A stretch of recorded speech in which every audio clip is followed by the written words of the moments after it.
اون نفرهایی که امروز مردم مسلمان را کافر و منافق و مشرک و میخوانند چقدر جرأت میکنند، به کدام دلیل حجت، به کدام برهان؟ حتی تمام اهل علمای اسلامی مملکت ما و شما را که پیششون خدا رحمت کرده باشد 10 ها کتاب نوشتن برای مسلمانان، حتی همینها را کافر میخوانند. پگاه نزد خداوند جل شأنه چه جواب میداده باشند؟ از جمله آنها یک نفر است که شاید که جوانها اکثرا امروز میشناسند، یک نفر با نام ابو محمد مدنی گفته، خودش نام گذاشته صدقه نام مدنیگی کند. نام خودش اسکندر بود است و از همین ناحیه اشتی امروزه که خودش کجا و دیدو سرسان و سرگردان گشته است، مخصوص برای پیش از گفتن رساندن این گفته با شما من دین است به همین جستجوی همین شدم که کی باشد همین کس.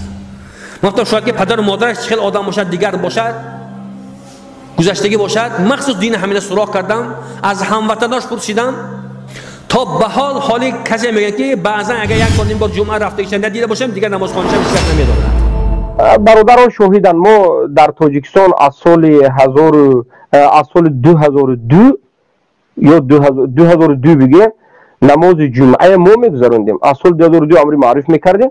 از سال 2003 کدام وقتی که من در تاجیکستان در کدام مسجد نماز جمعه نباشم، وقتی که ما میرفتیم امام به یک طرف میایستاد بسم الله گذارید میگفت، خطبه میکردیم، نماز جمعه امام شده میخوندیم. در یک دهنه، در همه دهه ها در کجای نباشد. و اینچنین نمازهای عید رو هم پیش از مدینه رفتم، پیش از به مدینه منوره رفتم و بعد از مدینه منوره رفتن هم وقتی که من به تاجیکستان رفتم یک چند نمازهای عید به همون چی راست آمد، به همون تابستان راست آمد. نماز عید رو من امام میشدم، من خطبه میکردم در تاجیکستان. خطبه توحیدی من 2014 سختترین خطبه توحیدی من درباره لا اله الا الله بود. شرک کفر میگفتیم. این نماز عید 2014 آخرین نماز عید بود و همه این منطقه میدونن که ما کی بودیم و ما میدونن که الحمدلله نماز جمعه با میرفتیم، نماز عید با میرفتیم. نماز یگان جمعه نبود مگرم این که ما امر معروف میکردیم و نهی از منکر میکردیم و خطبه میکردیم، حق بیان میکردیم، عقیده اهل سنت. هر سال وقتی که از مدینه منوره میرفتیم، سالهایی که ما درس میخوندیم، ماه رمضان در تابستان بود، وقتی که تعطیل تابستان میشد میرفتیم، یک ماه مبارک رمضان رو فقط هر روزش رو به دعوت میگذروندیم. در درون نمازهای تراویح، پیش از نماز، بعد از نماز، بعد از نماز ظهر درس، بعد از نماز عصر درس، بعد از پیش از خفتن و غیره، کتاب های عقیده واسطیه و غیره و غیره. یک چند کتاب رو اینجا ما تمام کرده بودیم، عقیده واسطی ابن تیمیه و غیره و غیره. و ما در مسئله تکفیر، در مسئله شیعه رو شیعه گفتن در ناحیه خود و غیره، در ولایت و در تمام تاجیکستان، حتی در دوشنبه در رافضه های همون بزرگی که این الله های طاغوتی اینها را مسلمان میگفتن، ما اونها را ها کیها مشرک میگفتیم، رافضه طرفدارهای مشرک میگفتیم. برادرها شاهدن، من عبدالرحمن هم شاهدم. لیکن این جوهلو نو بیدار شدن. این سخنی ما سخنی 10 ساله نه، قریب که 15 ساله 20 ساله پیش است که ما مبارزه شدید بر رافضه میبردیم. برای که خصوصا در سالهای از سال 2005 بالا در تاجیکستان خیلی رافضه منتشر شده بود، خیلی هم مبارزه شدید بر رافضه ها میبردیم.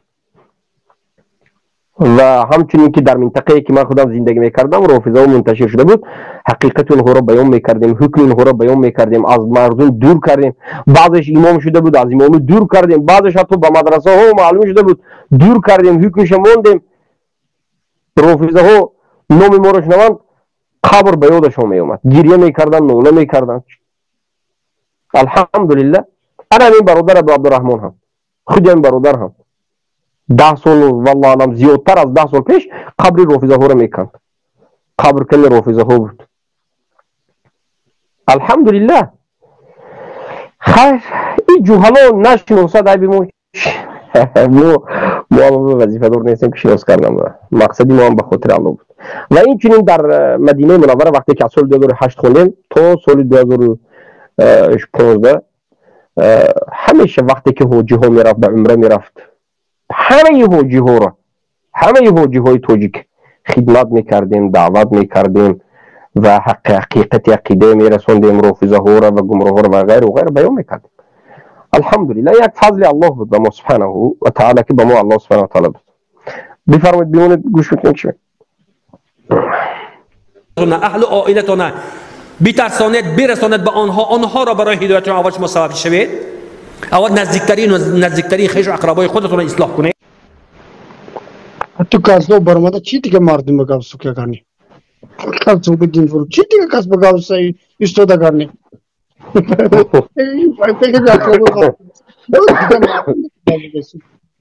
شیخ همینجا اهمیت میدی. ما گوش کردم هیچ ربطی همین رادیش به شیخ نداره. از گپ میزنه برای کسایی که گناه کبیره در تکفیر میکنن. این یگو معنی نداره. همین صورت نموجه کویست که نمیفهمم این رادیه با کیه. این بی عقل است. عقل نداره. اینجا مسئله همین است که خیش و تبارت دعوت که میگد. یعنی مقصد اینها چی است؟ مقصد اینها همین است که طالبین میگد تو میگد تا زمانی که یک نفر از خیش و تبارت گمراه است یا که بیدین است یا کافر است تو حق نداری که دعوت کنی. ببینید یک کمی پیشتر حاجی میرزا برآمده گفته بود که در بیرون تحصیل کردن درست نیست. انا کنین اینها دعوت نکن میگه. خیش تبارت اول دعوت کن میگه. خیش تبارت تو را الله سبحانه و تعالی نوشته باشد که گمراه است، خیش تبارت تو گمراهی را اقرار کرده باشد چی نمیگه تا همون هدایت نوبت دعوت.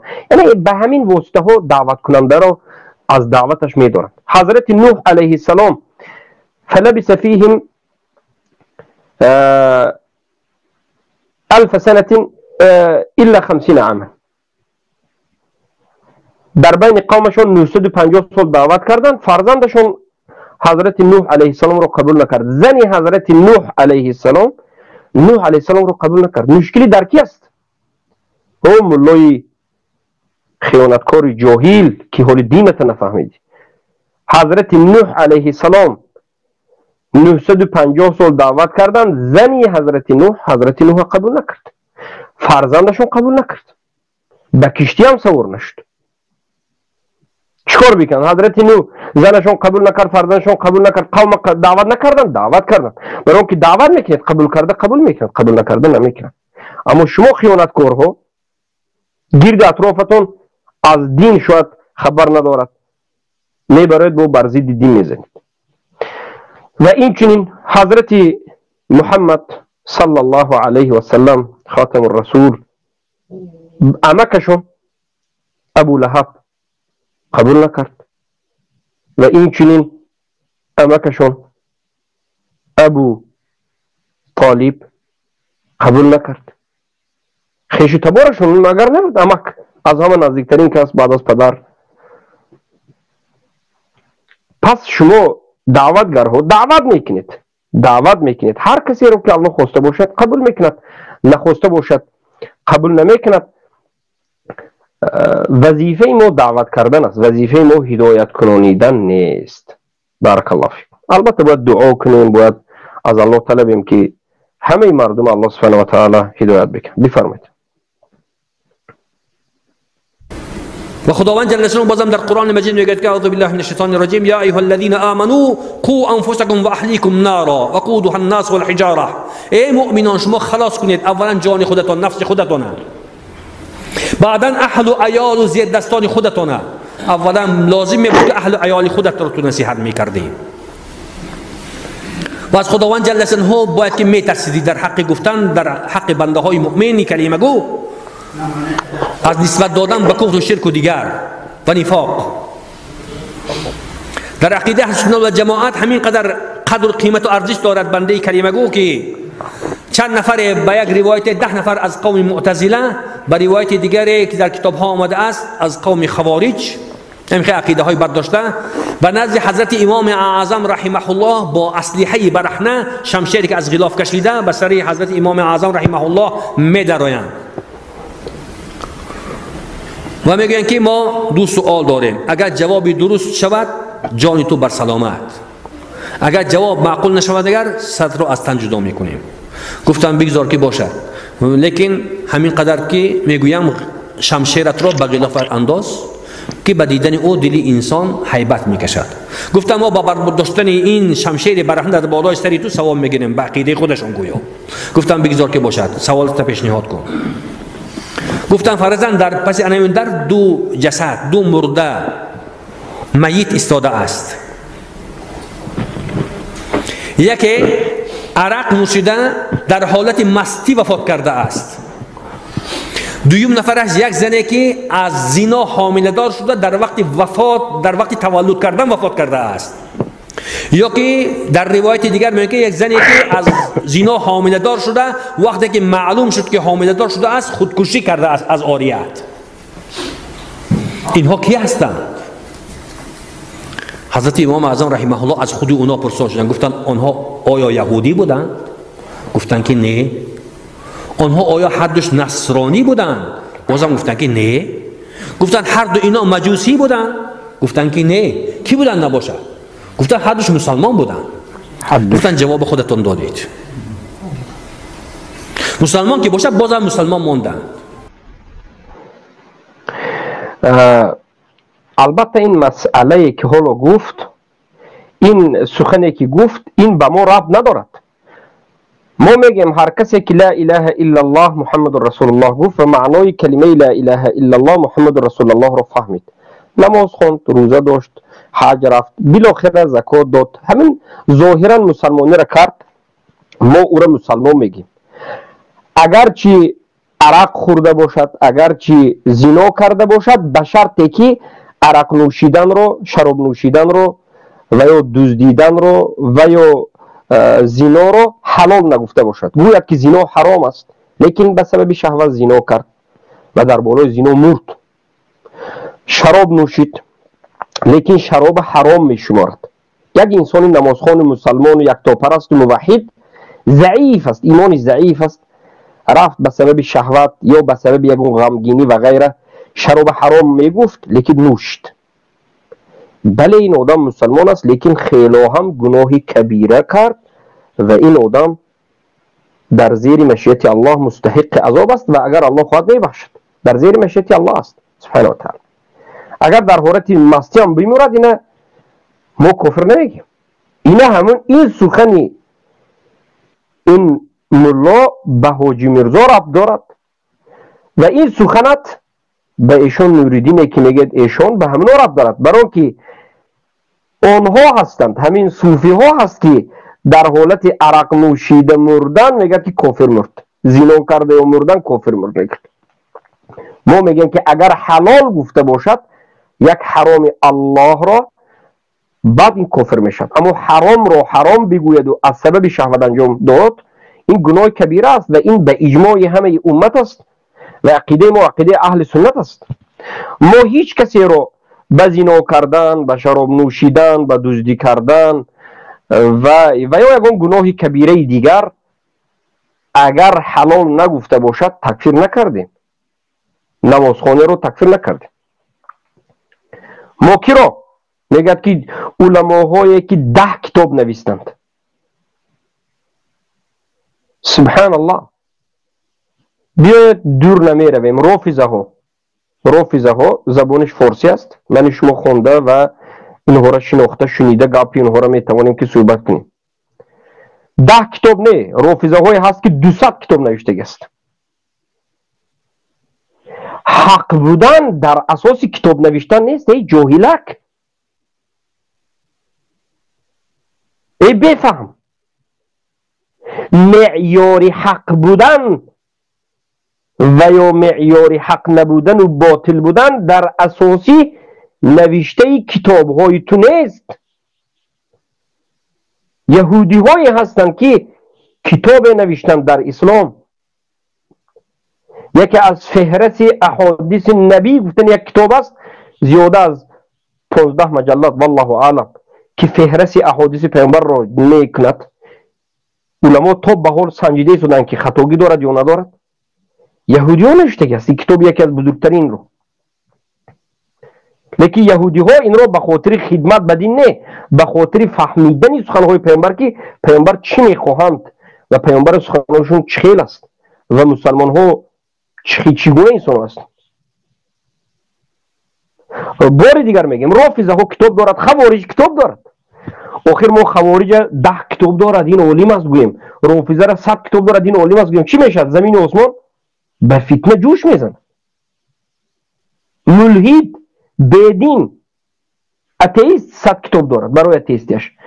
بار دیگر میگه معیار حق و یا معیار باطل در اساس کتاب نیست، بلکه در اساس پیروی کردن از قرآن و سنت با فهم سلف صالح است.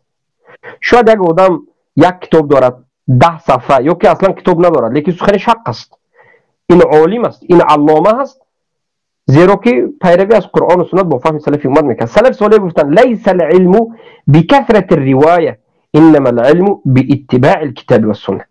علم و عالم بودن با بسیار از یاد کردن و بسیار خواندن و بسیار روایت کردن و بسیار نوشتن نیست، بلکه عالم بودن و علم داشتن این است که پیروی و متابعت از قرآن و سنت با فهم سلف صالح بکنی. انا این است علم. سبحان الله. ما میگوییم هر کسی که لا اله الا الله گفت، محمد رسول الله گفت، معنی این کلمه رو فهمید، نماز خوند، زکات داد و خودش ظاهرا مسلمان بودنش مسلمان، حرام الله حرام گفت، حلال حلال گفت و به شرک اکبر و به کفر اکبر و به شکننده های اسلام واقع نشد، این مسلمان است. این مسلمان است. مردم تاجیکی که در تاجیکستان و در روسیه و در تمام دنیا هستند، همه این مسلمان هایی که در تمام دنیا هستند، یا مردم تاجیکی که در تاجیکستان هستند یا که ازبکی که در ازبکستان و در روسیه و در کجا نباشند، وقتی که لا اله الا الله محمد رسول الله معناش فهمیدند، رکناش فهمیدند و به جا آوردند و این چنین نماز خوندند، اینها مسلمانند. اینها را ما مسلمان میگیم.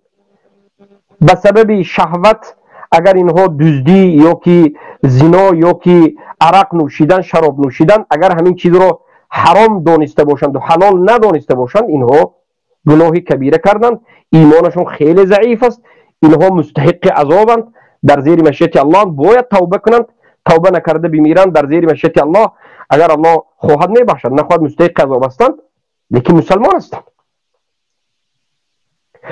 اما سخن ما در دیگر جو است. ما که ها را بیدین گفتیم و کافر گفتیم؟ همون کسی را که به شرک اکبر واقع شدند، به کفر اکبر واقع شدند. به مانند چی؟ به مانند که کسانی که الله و رسول الله را دشنام دادند، دین را یا قرآن را یا سنت را دشنام دادند. کسایی که صحابه های پیامبر صلی الله علیه و سلم را دشنام دادند و بعد دیدند به خاطر دینداری صحابگان. کسانی که قرآن تغییر دادند و تحریف کردند و گفتند یا اون سخنهای دیگر گفتند در بالای قرآن،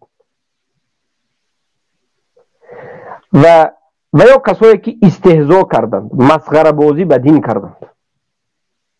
اینها را من تکفیر نکردم، من به وجود نآوردم، یا یگان عالمم به وجود نآورد، این الله در قرآن گفت.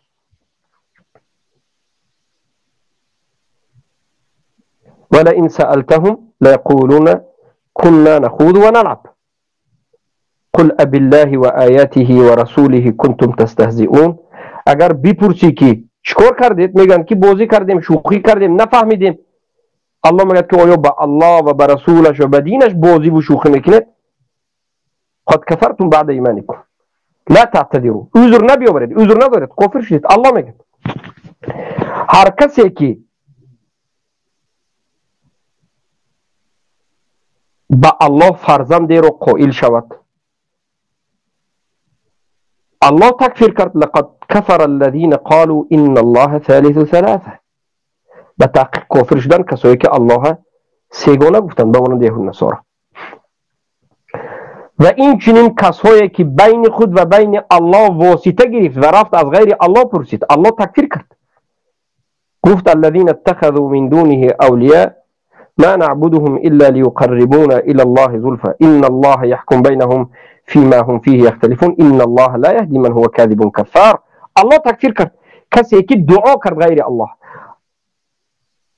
الله در قرآن باز میگه ولا تدع من دون الله ما لا ينفعك ولا يضرك فإن فعلت فإنك إذا من الظالمين. دعا نکن، طلب نکن از غیر الله همون کسایی رو که به تو فایده و ضرر رسوندن نمیتونند. اگر این کار کردی تو ظالمین هستی. همه مفسرین سلف میگن ظالمین ای مشرکین، تو از جمله مشرکین میشی. بگر کن یعنی قبر پرست ها را الله تکفیر کرد.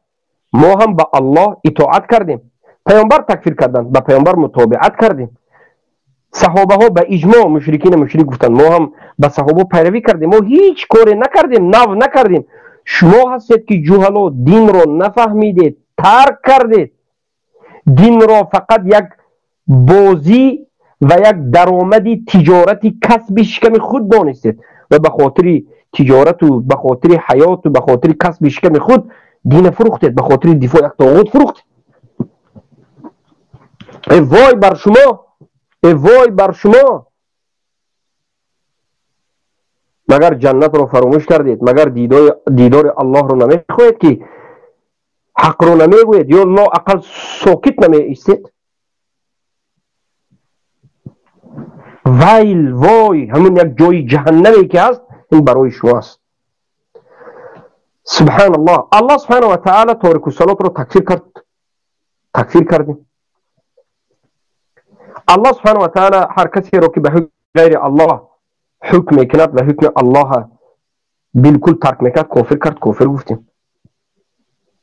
ولا يشرك في حكمه احد ان الحكم الا لله امر الا تعبدوا الا اياه.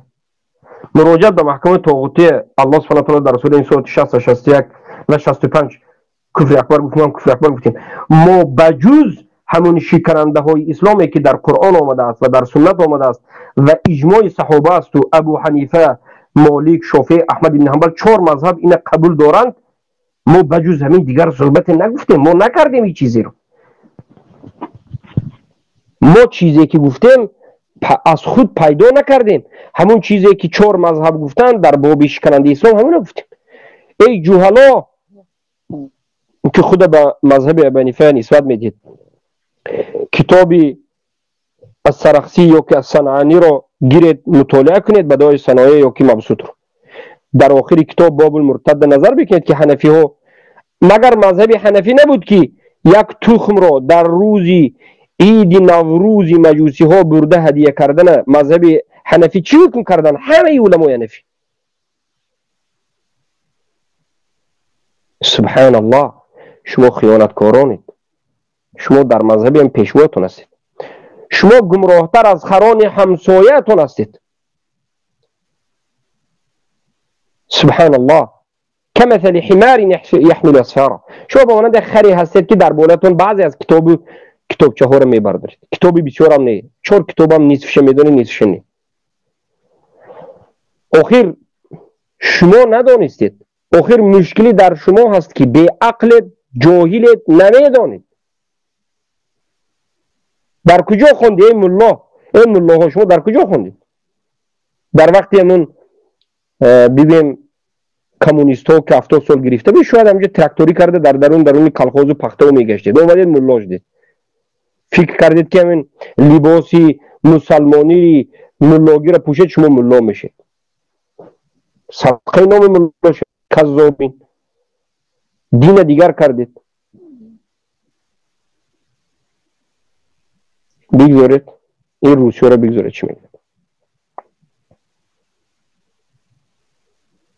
همون عقیده پیشتری که پیامبر صلی الله علیه و سلم گفتن که ولا نکفره بذنب، ما یگان کس بنده کلمه گویا بنابر گناهش گرچه که کبیره هم که باشد، خودکشی هم گناه کبیره است، زینای هم گناه کبیره است، مینوشی هم عرق نوشی هم گناه کبیره است، لیکن مادامی که حلال نشماریده است کافر نمی شود. گفتن خودتان جواب داده مسلمان باشد آنها مسلمان هستند. گفتن خب عاقبت کار آنها چی می شود؟ این خیلی باشد جزایشو. گفتن انا اکنون به این گفته شما به دو آیه کریمه از قرآن مجید جواب میگویم.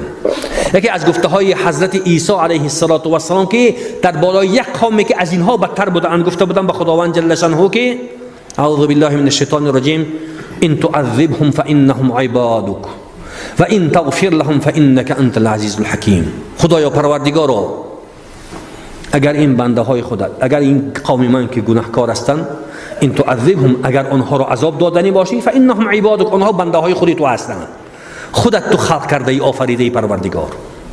و ان تغفر لهم فانك انت العزیز الحکیم، اگر گناه آنها را ببخشی، گذشت کنی پروردگار، تو پروردگار عزیز و مهربان حکیم تو هستی، خودت میدانی، من به خودت حواله میکنم.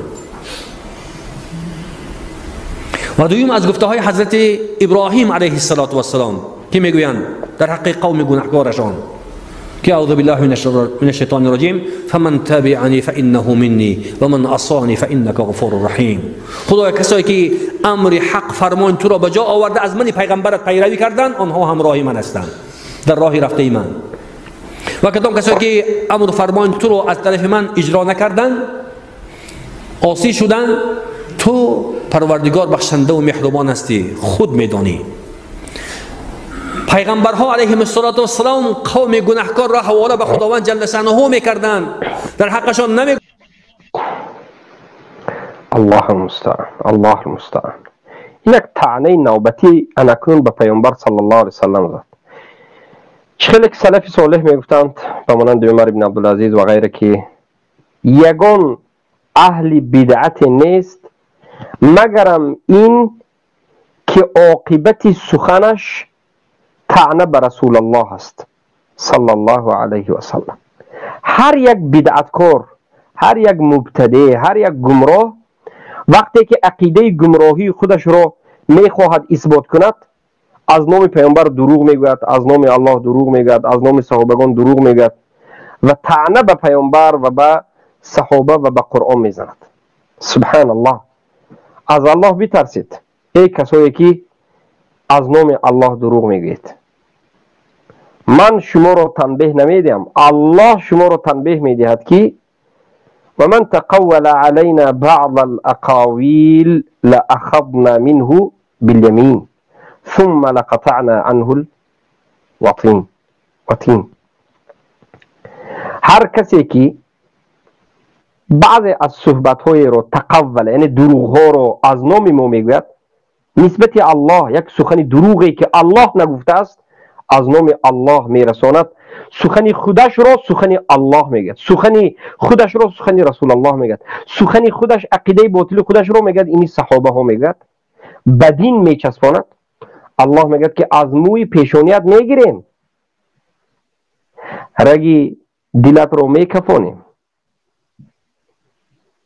ای انسان، وقتی که در روز محشر در رو بروی الله سبحانه و تعالی میستی، آیا قادر هستی که به سخنهای دروغت در دین الله، از نام الله، از نام رسول الله کرده جواب بگویی؟ ریشت سفید است، مویت سفید است. پیامبر صلی الله علیه و سلم مگر نگفتند؟ خیلی که امام شوکانی درباره ریش سفیدی و موی سفیدی در کتاب نیل الاوطار ذکر میکند، حدیث های زیادی رو پیامبر صلی الله علیه و سلم میگن که سفید شدن ریش یا موی این علامت به مرگ است، یعنی تمام است، تو باید احتیاج باشی. گفتم این به تو خبر میدهد ریشت سیاگی ندارد، مویت سیاگی ندارد، مگر از الله شرم نمیداری که در دین الله دروغ میگی؟ وقتی که روز قیامت روبرو به الله ایستادی به همه این سخنهای جواب میگی. لیکن اینها افسوس که به چشم اینها ختم است، به گوش اینها ختم زده شده است، دلهای دارند که نمیفهمد. چه که الله در قرآن میگه ولهم قلوب لا يفقهون بها ولهم اعین لا يبصرون بها ولهم آذان لا يسمعون بها. اینها دلهای دارند که نمیفهمد، چشمهای دارند که حق رو نمیبیند، گوشهای دارند که نمیشنند. اینها به مانند کی هستند؟ اینهم کالانعام، اینها به مانند حیوان ها چرپا هستند. بل هم اضل، بلکه اینها گمراهتر از حیوان ها هستند. زیرا که اینها خیانتکاران هستند، دروغگویان در دین الله هستند. ختم الله على قلوبهم وعلى سمعهم وعلى أبصارهم غشاوة ولهم عذاب عظیم. الله به قلبهای اینها ختم زده است و به گوشهای اینها ختم زده است و به چشمهای اینها ختم زده است و برای این چنین دروغگویان، فریبگران، دین فروشان و خائنان عذاب سخت است. سبحان الله. برای چی؟ برای که اینها میگن که ما مسلمانیم، ما حقیقت گو هستیم، ما رو گوش کنید، دیگرها رو ترک کنید، در حالتی که خودشان میدانن که اینها دروغ میگن، خودشان میدانن که اینها خیانتکار هستند. سوره بقره بعد از صفحه یکمی که الف لام است، صفحه دومش رو که صفحه کامل است، یک مطالعه کنید، به تفسیرش بخونید، عیناً صفت همین منافقین رو میبینید، علمای سوی خیانتکاران رو.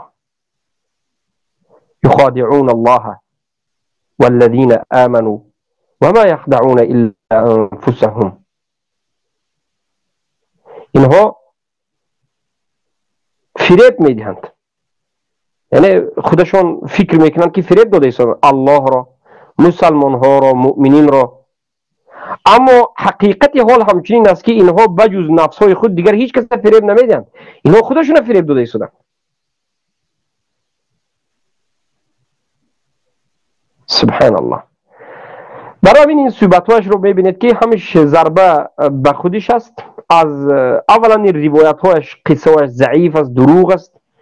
بعد از این بار دیگر میگم که این گناهی درباره گناه کبیره است، این به ما هیچ ربطی ندارد. این به خوارج‌های حقیقی ربط دارد که خوارج‌های حقیقی را اینها نمیشناسند، برای اینکه اینها جهمی هستند. جهمی ها اهل سنت در همون زمان سلف هم خوارج میگفت، این روز هم خوارج میگه. الله المستعان. بیزارید برادر.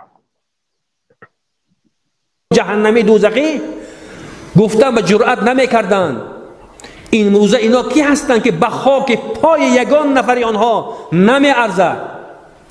میگوید بنده های مؤمن مسلمان را تو کافر و تو مشرک و تو دیگر.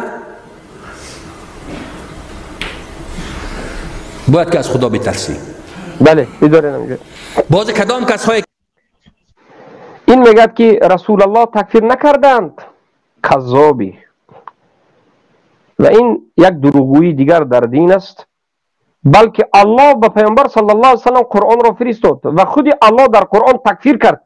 چگونه میشد که پیامبر تکفیر نکند؟ یعنی ای گمراه، تو دعوا داری که پیامبر به قرآن عمل نکردند؟ قل یا ایها الکافرون به کی بود؟ مگر همه مشرکان خودشون ملت ابراهیم گرفته، حج کرده، نکاح کرده، ختنه کرده، طلاق داشتند و غیره و غیره، مگر خودشون در دین ابراهیم نمی گرفتند؟ فقط شرکشون در الوهیت در واسطه گرفتند، بین خود و بین الله نبود. خودشون مسلمان می گفتند، خودشون مشرک نمی گفتند. پیامبر اومدند اونها رو مشرک گفتند. مگر پیامبر صلی الله علیه و سلم مرتد شده ها رو مرتد نگفتند؟ مگر این میگد که صحابه های پیامبر هم هیچ کس کفر نگفتند؟ مگر ابوبکر صدیق بعد از وفات پیامبر صلی الله علیه و سلم یکمین سال حیات ابوبکر صدیق، یکمین سال خلافتشون رو در تمام تاریخ به اجماع علما همین سال رو سال عام الرده نموندن؟ سال رده، یعنی سالی که مسلمان ها کافر شده از دین برآمدن نموندن، سال رده. نامی همین سال عام الرده.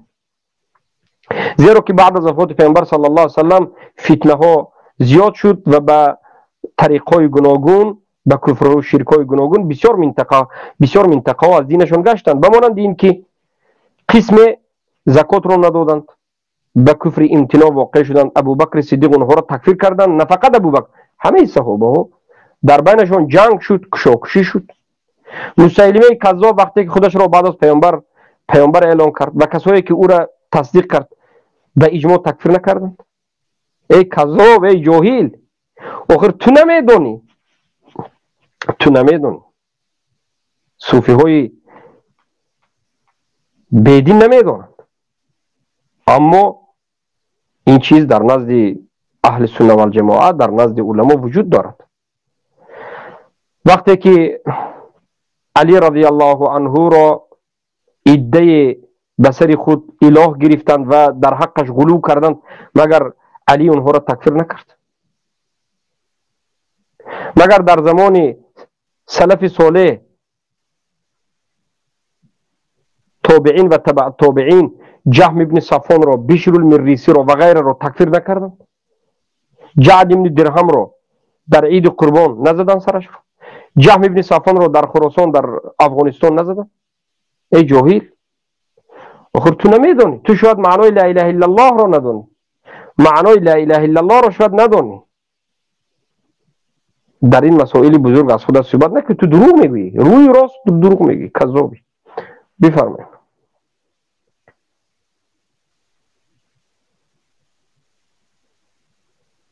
های همون نسبت دهی های همونا لایک میموند، کامنتاری می نویسد، آفرین بعضی دیگرش ماشاءالله سبحان الله یا دیگر نعوذ بالله، در گناه همون هر یک همون امضا کردگی های هم همش شریک است. بی ارزش نکرده باشی. بنده های خداوند جل شانه، مؤمن ها، خداوند جل شانه به عوض یک مؤمن دنیا و هر چیزی که در دنیا هست عوض نمی کند. همین قدر بنده مؤمن در نزد خداوند جل شانه قدر و قیمت و ارزش. الله المستعان. بله، انسان مؤمن، انسان موحد در نزد الله سبحانه و تعالی خیلی قدر و منزلت بزرگ دارد و آبروی مسلمان به مسلمان دیگر این حرام است، پول مالش حرام است و یک مسلمان را تکفیر کردن حرام است. یک مسلمانی که کفر اکبر نکرد، شرک اکبر نکرد، نماز میخواند، خودش مسلمان میگه، حالا که تو ندیدی او را شرک و کفرش تکفیر کردن حرام است. اما در مسئله لایک ماندن و کامنتار نوشتن هم اگر در زیر یک گناه، در زیر گناه این کار رو کردی، بله در گناه شریک هستی، اما در زیر حق، در زیر سخن حق وقتی که کردی اجر میگیری، اجر میگیری. و چگونه میبینید که اهل بدعت از همین کامنتاری ها هم دلشون میسوخته است. باور بکنید شخصا من کامنتاری ها را مطالعه نمیکنم، لیکن اینها اهل بدعت کامنتاری ها را که در زیر بعضی از صحبت های ما است مطالعه کرده، گریه میکرده است که اینا ماشاءالله گفت، اینا تبارک الله گفت. اینها نمیداند که عزت در دست الله است. ای ملاچه ها، ای گمراهک ها، ای بازیچه های دست طاغوت، وای بر شما که شما دین خود را نشناختید. الله رب العزت والجلال سبحانه و تعالی را نشناختید. عزت در دست الله است. الله میگوید ولله العزت ولرسوله وللمؤمنین ولكن المنافقین لا يعلمون. عزت همش از آن الله است، از آن رسول الله است و از آن مؤمنین است، اما منافقان میدانند. عزتمند الله است، عزتمند رسول الله است، عزتمند با عزت این مؤمنین و موحدین هستند، اما منافقین نمیدانند، میخواهند که عزت مسلمان ها را به این و آن پوشانند، لیکن نفهمیدند که عزت همیشه از جانب الله، ولله العزت جمیعا، همه عزت از آن الله است. یؤتی العزت من یشاء، یا که بگم یعز من یشاء و یذل من یشاء. هر کسی را خواهد عزیز میکند و هر کسی خواهد ذلیل میکند. الله سبحانه و تعالی ما را اهل سنت و الجماعه، اهل التوحید را عزتمند کرد با اسلام، با ایمان، با توحید، با یکتاپرستی، با حق، با چنگ زدن به قرآن و سنت، با فهم سلف این امت. و شما را خوار و ذلیل کرد الله سبحانه و تعالی به سبب خیانتی که کردید، به سبب جهلی که در دین دارید، به سبب ناآموختن و نفهمیدن، به سبب دروغ گفتن و به سبب فروختن. جاهل مرکب لیکن شرم نداشته در دین الله صحبت کردید، به سبب این گمراه شدید و الله گمراهتون کرد. توبه کنید، به سوی الله بازآیید. الله المستعان. حالا به یادم آمد کمی پیشتر گفته بود که پیامبر هیچ کسی را به گناه تکفیر نکردند. ذنب گفته در نزد علمای سلف گناه گفته گناهی میده چوده یا که گناهی کبیره رو گناه میگن، اما شرک اکبر کفر اکبر رو شرک و کفر میگن، شرک اکبر و کفر اکبر میگن. بله به گناه یا گناهی کبیره یا گناه های میده تکفیر کردن این منهج خوارج است، اما به شرک و کفر اکبر تکفیر کردن این منهج پیامبر است، منهج قرآن و سنت است. هر کسی که این کار میکنه این یک گمراه و کافر است. بارک الله فیکم. بفرمایید.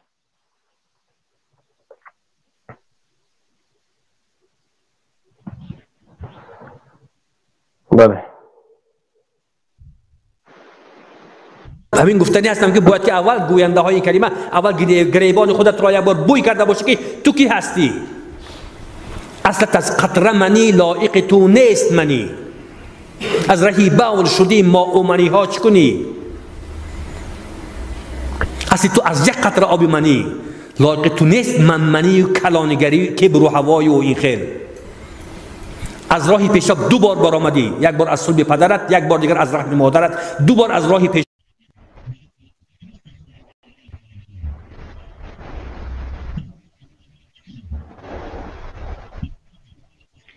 دارن برادر این سخن این بیتی که خوند بالاخره منهج صوفی و امین است. ما قرآن میگیم قال الله قال الرسول و قال الصحابه، اینها شعر منی تو کنی نکنی شعر خونی، شعر میری در لبی همون سیردریا میخونی، لبی سیردریا میری انا همونجا یک سلچه پالید بگرفتم جو شعر میخونی، شعر به کیست بیمون به جناب عالیت قطع شده شعرت میخونی. ما به شعر توف کردیم اولا. ثانیا این شعر شعری که معناش از سبحان الله انا همین طرفداران یا که جلوه کنندگانی از خداوند جل شانه برای چی؟ برای که میگه که وقتی نزدیک شده است، وقتی جمعه رسیده آمده است، دعا میکنیم که خداوند جل شانه الها توفیق رفیق حقیقی با شما گرداند، در راه شرع شریف همه ما شما را ثابت قدم میگرداند. و آخرین یک چیزی گفتنی هستم که پیغمبر خدا سید محمد صلی الله علیه و سلم در این باره کسایی که کافر میشمارند اهل ایمان را مؤمن ها را در حدیث شریف در یک حدیث شریف آمده است به روایت حضرت امام بخاری و حضرت امام مسلم رحمهم الله آمده است که میگویند پیغمبر خدا سیدنا محمد صلی الله علیه و سلم گفتند اذا قال الرجل لاخیه یا کافر صلی الله علیه و سلم را میگوید که از آبی پدرشون به وجود آمدن، از آبی منی.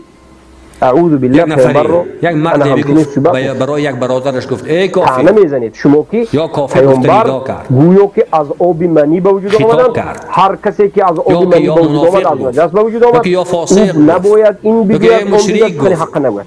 و عیناً همین طعنه شما رو ابو جهل و ابو لهب به پیغمبر میگه همین گفته برمیگردد یکی از اگر آدمی گفته شده و کسی که اشاره کرد اگر از اهل همون کفر دیگر شرک و دیگر نفاق باشد به همون میرود.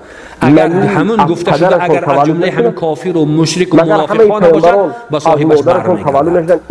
این چگونگی طعنه، این خیلی طعنه است. اونها یک نفر و 10 نفر نیست، صدها هزارها نفر را حتی که شخصیت های مشهور کشوری ما شما از اهل ایمان اهل این را نسبت به کفر و شرک و دیگر داده اند. یک صحبت میکنی جاهل که گویا که یک قسم مردم لیکن ما با وجود این همه از گفتن اونها کافر گفتن آنها میترسیم.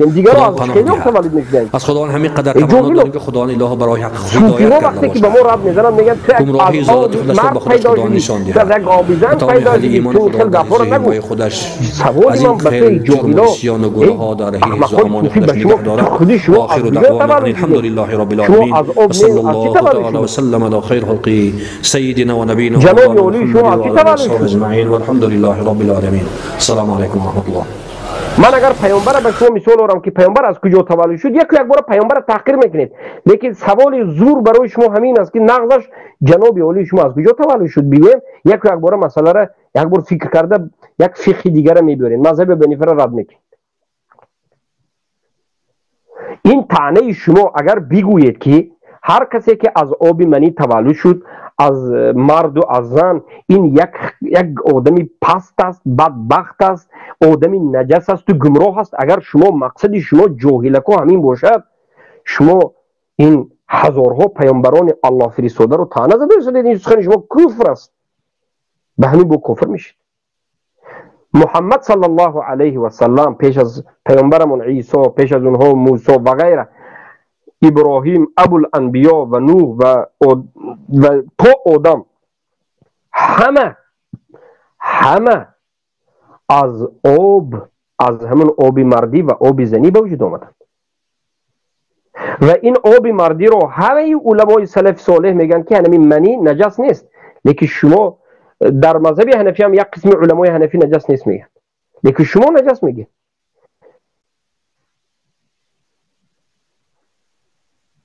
اما مسئله این است که این بیت میخوند میگه که تو از آب منی شدی، تو سخنی الله و رسول الله یک طرفمون میگه، سخنی صحابه یک طرفمون، تو آدمی پست میگه، نامعقول کردی، کذاب. پیامبر گفتن که تا روز قیامت هر کسی که حق می آموزد، از قرآن و سنت با خبر می شود با فهم سلف صالح، این میراثخوی پیامبر است. العلماء ورثة الانبیاء گفتند، علما میراثخوی پیامبران هستند. ما انا من علمایی که پیامبر گفتند ما هستیم ان شاء الله. ما طالب علمان اهل سنت و الجماعت هستیم که ده ها سال در این راه برآمدیم و طلبی علم کردیم در نزد علمای بزرگ اهل سنت و الجماعت و از مصدر علم آموختیم و انامین ما میرسونیم. شما کی هستین؟ شما خائنها، جهلا، استاد شما کی است؟ مذهب شما کی است؟ چی است؟ خود شما ساختید، هیچ چیزی نیست. شما استاد شما شیطان است، همون طاغوت پیشواتون است. الله المستعان، الله المستعان. از الله بترسید، از الله بترسید. پس این طعنه را ببینید که چگونه طعنه میزند. از سبب جهل است، عاقبت سخنش را نمیفهمد، همچنین طعنه میزند. بفرمایید برادر بگذارید. وقتی نزدیک شده است، وقتی جمعه رسیده آمده است، دعا میکنیم که خداوند جل شانه الها توفیق رفیق هر یکی ما و شما گرداند، در راه شرع شریف همه ما و شما رو ثابت قدم بگرداند.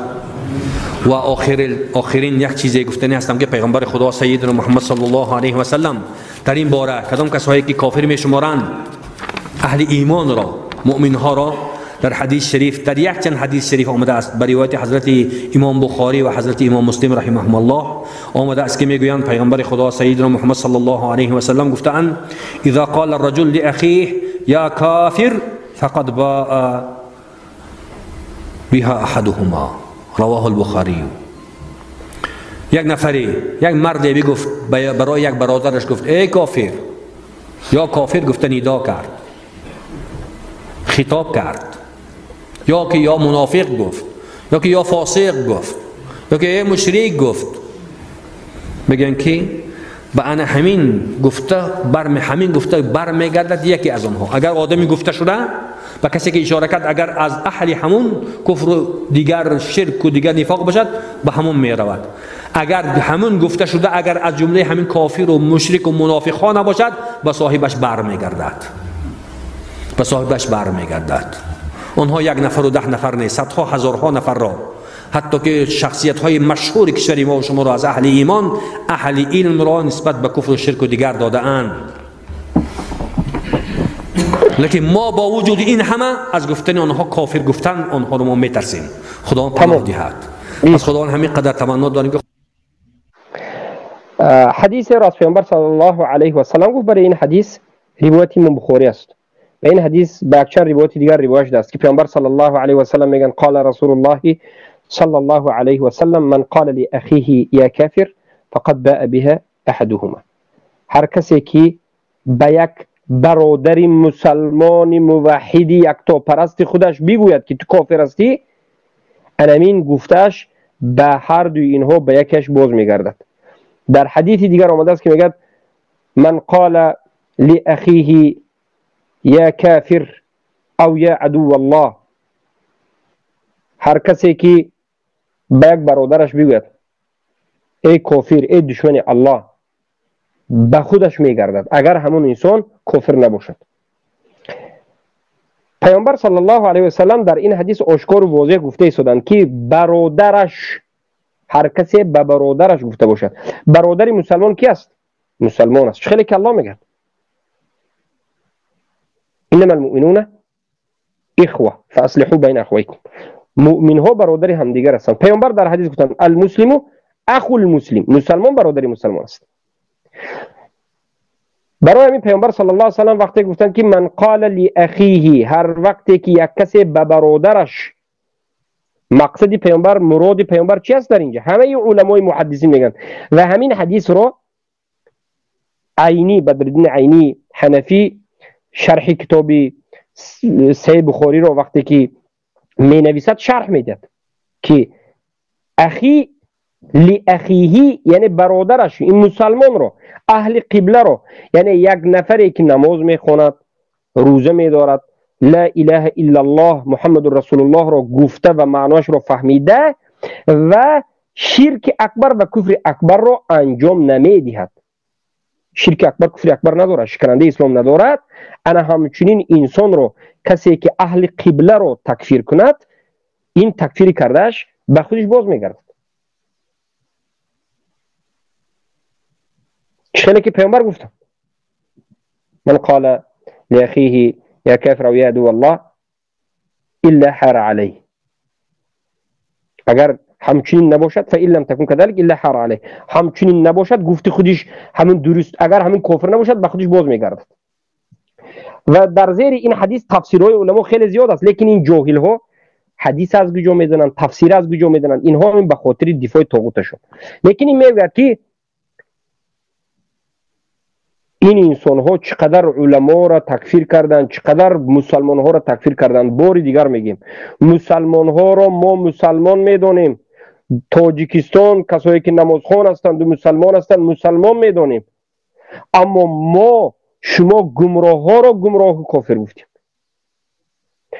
جناب عالی که شما پیشوا گفتید، پدر گفتید، جناب گفتید، امام گفتید، انا این صدها دروازه کفر و شرک اکبر رو که داخل شد، ما این مسلمان نمیگیم، این برای شما مسلمان است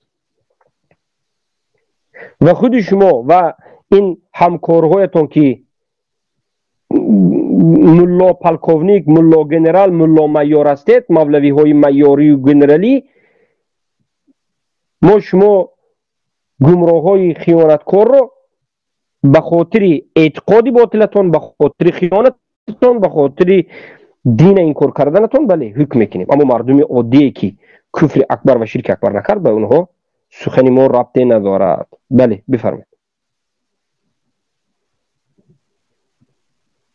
الله برای حق هدایت کرده باشد، گمراهی ذات خودش را به خودش خداوند نشان دهد و تمام اهل ایمان خداوند در حفظ حمایت خودش از این خیل جرم و عصیان و گناه ها در حفظ و امان خودش نگه دارد. و آخر دعوانا ان الحمد لله رب العالمین و صلی الله تعالی و سلم علی خیر خلقه. الحمدلله. بله دعایی که کرد ما امین میگیم، امین. هر خطاگی که ما داریم الله سبحانه و تعالی به ما نشون بدهد. ما بنده یک نوع چیز هستیم، ما در مسئله اصول دین خطاگی نداریم، در مسئله واجبات هم الحمدلله مید شده، مسائلی که فروعات است خطاگی در همه شدنش ممکن است، مسائل اجتهادی، لیکن در همه مسئله ثابت قدمی در بالای حق بودن رو طلب میکنیم و این چنین از الله دعا میکنیم که به این علمایی که در اینها علما نیستن، اینها جهلا هستن، اینها علم ندارند، در بالای منبرها نشستند و خیانت میکنند، الله سبحانه و تعالی حقیقت دینت رو به اینها رسون. اگر شایسته فهمیدن و قبول کردن حقیقت دین نباشند، الله سبحانه و تعالی اینها را از بالای مردم دور بکن تا که مردم از فریب و نیرنگ این دجال ها امین بمانند و دین تو را دریابند. آمین یا رب العالمین. بالاخره